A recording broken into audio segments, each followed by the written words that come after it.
اليوم وي سارة بذا هارت اوف يوروب. راح رايكم هسه على السريع المشروع اللي راح نزوره. سارة اشرحي لنا على المشروع. اوكي، هذا المشروع هارت اوف يوروب موجود بدبي مقابل برج العرب. ذاك برج العرب تشوفوا؟ هذا برج العرب جنب النخلة. وهاي النخلة. بيه 6 جزر.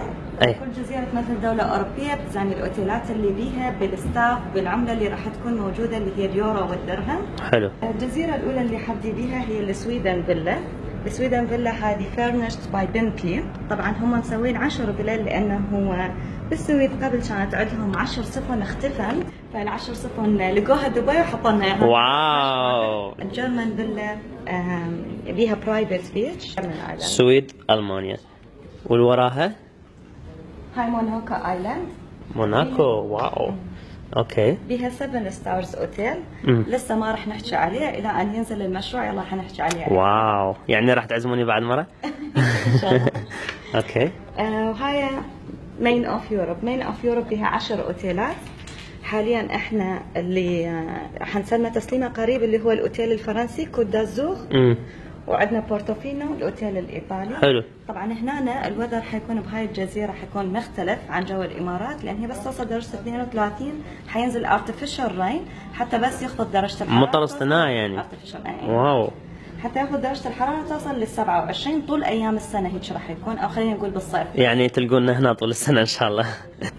هذه سانت بيتربورغ اللي هي هانيمون ايلاند، اكثر شيء معروفه. حتشوفوها طبعا بالمشروع من حلقوه.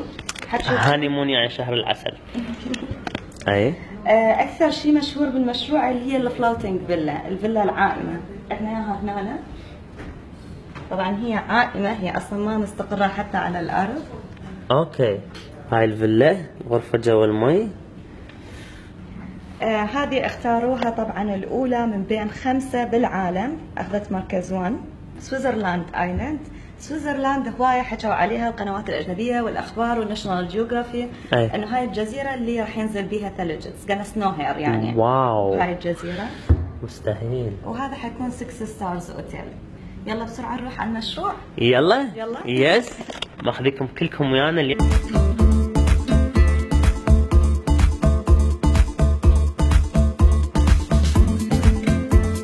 سجلوا التاريخ لأول مرة بفيلا عائمة. واو. واو واو واو. مستحيل. هسه راح نكتشف الطابق التحت. كلكم عشعشين هنا. موضوع مستحيل.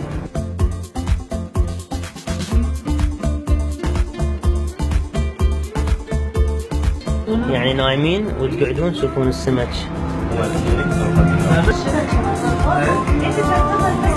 ها فرات تشتري؟ 3 مو؟ 3 سمكات. 3 سمكات و3 فلل. باعوا البردات منا، الموسيقى منا، الإضاءة منا، كلها تكنولوجيا.